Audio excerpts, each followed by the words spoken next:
Hello everybody, Little Big Robots back. Another video. I thought I would do a quick video, being that it's my birthday, or it was my birthday, or will be my birthday. I can't remember. And yeah, so before I shave off this nonsense here, this experiment gone wrong, I'd go over a few of my things I'm working on and doing. The collection's coming together just fine. I'm still editing a bunch and still figuring out what I want to do. I wanted to go over some of the things I picked up for my birthday, though. I just did a little haul video a few days ago. I'm sure you caught that one if you follow the channel, whatever. If you don't, please subscribe and like. I'm trying to get to like 3,500 subscribers by the end of this year. So if you want to do that, thank you very much. My hair, man, I just got out of the shower. So here's just a few of the things. Update on... I was wanting to cut back on purchasing from China. It's kind of a house-wide thing. I think it would be interesting to try to, purchase clothes as well that were made in a more kinder way and stuff. It's not, you know what I'm saying? So I'm looking for clothes and stuff, and then I'm going to start looking at toys that aren't made in China. But as you would guess, it's damn near impossible. I mean, there's a lot, don't get me wrong. But if you just look on my shelf, you're going to probably see, other than Gunpla, mostly stuff made in China. It's the manufacturing is too cheap. Even independent lines, like new lines that are coming out, get made in China because I already have the tool. And it's cheaper to go over there, send your stuff in, have them make it, and ship it back to you than it is to make it in your own country, or in Europe or something like that. A little strange. I've got a few other toys that are made in Europe, but as you can see, this was one of my favorite lines, the little Final Faction. Final Faction is the Dollar Tree, the chain called Dollar Tree. It's like a toy line they brought out. It's 1/18 scale, I believe, and I reviewed these when they first came out. They're actually really cool. They're dirt cheap, or like $1.25 a piece. But of course, these are made. There's nothing more made in China than something like this.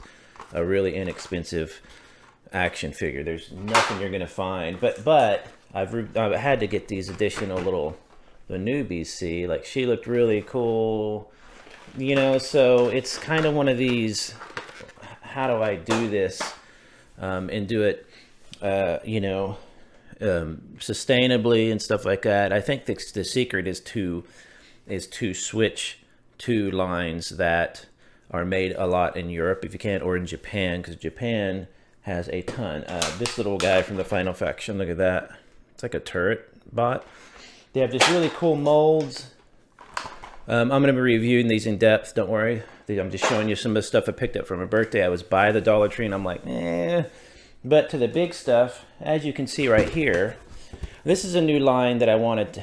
I've seen a few reviews of and stuff, and I wanted to get into it, and but I wasn't sure what it was, because the kits are supposedly really cool. And I'm trying to not just build Gunpla. I like other. The channel name is Little Big Robots, meaning little versions of mecha, large robots and stuff. That's the general idea. Basically, toy robots. And so I went ahead and picked these up. I went ahead and got this one. I got this. I think this is the bad guy. Like, he looks like the bad guy. The good guy was kind of hokey looking. Good guy bots are often kind of dorky looking. But look at this. I wanted to get this. Trying to not get the reflection and blind everybody. Here's a lineup of the kits. And then look. I'm kind of regretting not buying like 3 or 4 of these. Now, they're a 1/72 scale. So they're not going to fit into my 1/144 scale. I guess they're half that size or whatever of Gunpla, but I think they might be kind of a generic enough looking scale that you'll be able to do some interesting stuff with it. So I'm really happy to get these. I had to go ahead and grab another. I've got the white version of this. I just grabbed the gray version. I'm trying to go ahead and I'm going to go ahead and complete this collection. But again, you'll always see right on most Gunpla made in Japan, and Japan is definitely a buddy country of ours, so I don't mind supporting that. And also, Japan used to be the place you would get toys and stuff. And then I got this, a little expensive for what it is. but supposedly it's a pretty cool kit, and it looks really cool. So I thought, oh, I'll try a new line and see what's happening, you know, and see what all the kids are into these days instead of Gunpla. But I had to get one of these. I have never built one of these. I've never even watched an episode of this show. It looks interesting. This is not the real grade one, but supposedly they have some really nice details. For 43 bucks, I think that's a pretty good deal. You get a good chunk of plastic. So that's just, I just did a birthday kind of a fun, you know, let me grab some stuff for my birthday thing. I was out and about. Lila, my wife, was asleep, tired. And I said, I'll just run up there and see what I can get. And that's what I got. And I had a lot of fun buying it. And then I thought this was an interesting idea. I saw another person talk about this, and I really didn't even, I'm kind of shocked I never thought about it. But if you have a lot of action figures like me that you don't necessarily collect, let me grab this, that you don't necessarily collect, you just have, like this is the Halo one that came with the USNC, blah, blah, blah, Manus, whatever you call it. I'm actually giving this to somebody who can't get it in his own, their own country. So I'm going to mail it. But I have probably 50, 60 figures that to store now. I just kind of put them in a box, you know, and I wrap them and everything, but I don't have anything to do with them. But then I saw a guy's video where he recommended getting, you can get these from Michael's, sometimes on sales for dirt cheap. Not Hobby Lobby, Michael's. And they're basically an organizer for different craft things, you know, like thread, stuff like that, needles, whatever you put into it. And right now I just have a bunch of cool kind of like mini toy collections in it, you know, that I've had over the years.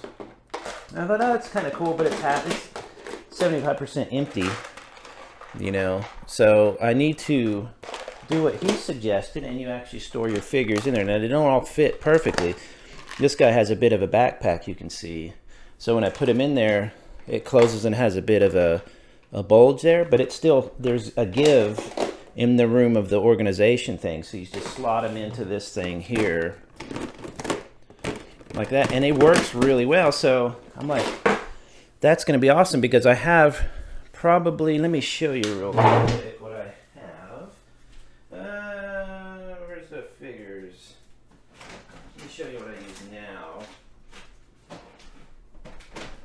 So what I have now are these wonderful boxes that you get from IKEA, and they're called a Kugis. You can probably still buy them. I think they're very, very popular, and they're just a basic white plastic with the handle on the front. I mark them with I don't use a masking tape. Use like a painter's tape like this. I thought you could dry erase marker on these. Turns out you cannot. It will stain. I think I have staining on this one. So just use a painter's blue tape. It's meant to come off, so that as you change the collection, you can do that. This one has Z-Vaz and random pigs. So what I normally do, something like Z-Vaz has to go in something like this, because it has this big, you can't really lay them down unless you assemble them. There's a lot of parts. It's one of my favorite modular lines. Other than that, I have random pigs like this, and I just stored it like that. So now she might be a little bit too large, especially if their backpack or parts don't come off and they're too bulky. So what I'm going to have to do is just kind of see which ones I can get into that holder and which ones I can't. Otherwise, I have these archival, like better plastic. You can find these on Amazon. Can't remember where they come from, but they're a thin archival plastic. They have a resealable thing, and you can keep your figs in those. But I have a lot of these that are too large probably to store in there. And what am I supposed to do with them, you know? So right now they just lay in a box, and I don't like that solution. So I'm going to trade a lot of them away, probably sell a lot. Figures like that Halo one, if somebody needs it, I don't want it. If they want to pay shipping to get it all the way to their country or whatever, I'll let them do it. I might start putting eBay sections up, but I just don't like messing with that stuff. Look at these Z-Vaz. I've done a little review on Z-Vaz. I'll link at the end of this video in case you want to know it or watch it. Z-Vaz is fantastic. They just have some amazing stuff. So I'm going to try that new storage solution and see if that does anything at all. I don't know if it will or not. But having said all that, I think that I'm pretty good now. I've got plenty of birthday things to work on. I get to shave this off. try to get lose a few pounds because I've gained pounds over the last year, which is weird for me. I've never gained weight in my entire life. I've always been really thin. That happens, you know, but drinking the beer so much doesn't help. So I plan on doing that, cleaning this up, keeping the collection going, keeping the channel going. I'm doing podcasts with my wife as well about K-pop and stuff over on her channel. You'll see it. I'll share it in my community tab once in a while if you like that kind of thing. Other than that, just the same old, same old. Back to work, everybody. Back to normal. And have a good day. I'll talk to you later. Bye-bye.